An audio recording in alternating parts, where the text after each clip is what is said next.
Welcome to The Explainer.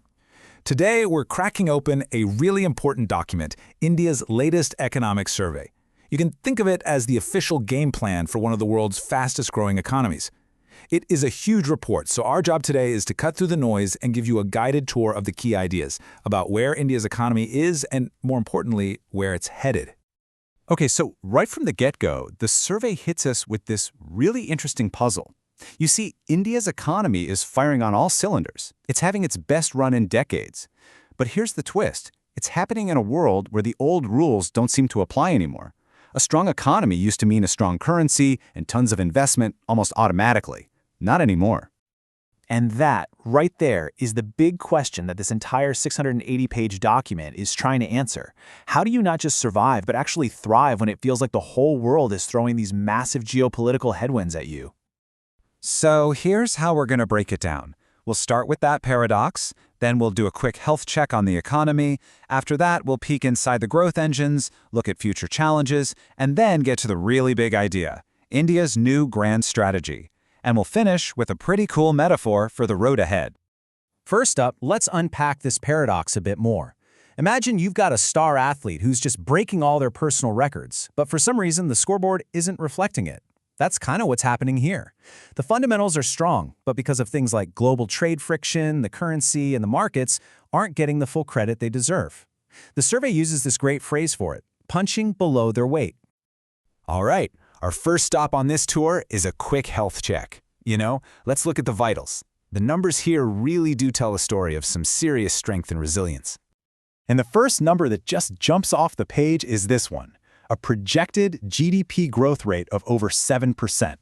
Now let's put that in perspective. In a world where a lot of major economies are struggling just to stay in the positive, growing at over 7% is a huge deal. It shows that the domestic engine is really roaring. Next up, we have this fiscal deficit target of 4.4%. I know, a bit of a technical number, but what it really signals is a commitment to being responsible with the country's finances. It's about fiscal discipline, and that kind of thing builds a lot of trust with investors around the world.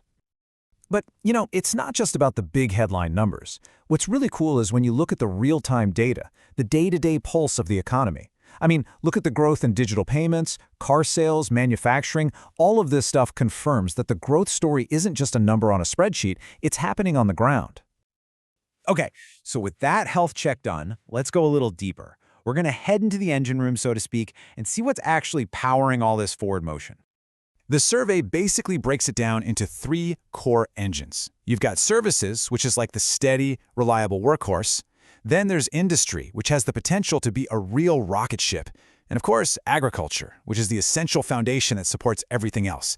Each one has a really distinct role to play. And that services engine? It's an absolute heavyweight. It accounts for more than half of the economy's value. In a shaky global environment, this sector is the anchor. It provides stability, it creates jobs, and it's a huge driver of exports. All right, now the tour pivots and starts looking ahead. The survey gets into the big, transformative forces on the horizon, the stuff India absolutely has to get right to succeed in the future. Take artificial intelligence, for example. The survey lays out a really clever strategy here. Instead of trying to go head-to-head with a few giants building these massive, incredibly expensive frontier AI models, the idea is to go for a bottom-up approach. The focus is on application AI, getting these tools into the hands of millions of businesses across the country. It's about widespread innovation, not just building one giant thing. And you can't talk about the future without talking about cities. The survey uses this key term, agglomerations. It's a fancy word, but the idea is simple and powerful. When you get a bunch of smart people and innovative businesses all clustered together in one place, something magic happens. They share ideas, they specialize, and they drive incredible economic progress. So, all of this, the strong fundamentals, the growth engines, the focus on future tech, it's all leading up to the big idea. The survey doesn't just describe the situation, it lays out a bold new grand strategy for India's place in the world. And it's an evolution, a three-step journey. It starts with a simple idea of making things at home and moves towards something way more ambitious, becoming a critical part of the global system itself. So step 1, import substitution. This is the classic playbook, right? The logic is simple. If you're buying something from another country, figure out how to make it at home instead. It's about self-reliance. Then you move to step 2, strategic resilience. This is where things get more sophisticated. It's not just about making things yourself, it's about building shock absorbers. It's making sure that your critical supply chains for things like medicine or computer chips can survive a big global crisis. And that brings us to the final and most ambitious goal, strategic indispensability. Now this is the real game changer. The idea is to weave India so deeply into the fabric of global supply chains and networks that the rest of the world needs you to succeed. Your prosperity becomes their prosperity. You become, well, indispensable. So to pull off a strategy this massive, you need a certain kind of mindset. And the survey concludes with this really powerful metaphor to describe what's required. Just let that sink in for a second. It perfectly captures the challenge, doesn't it? You need the long-term thinking and the endurance of a marathon runner, but you have to do it with the urgency and the incredible speed of a sprinter.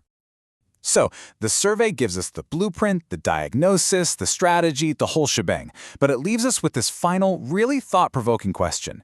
It's a question about the sheer scale of this ambition and what it's truly going to take to pull it off.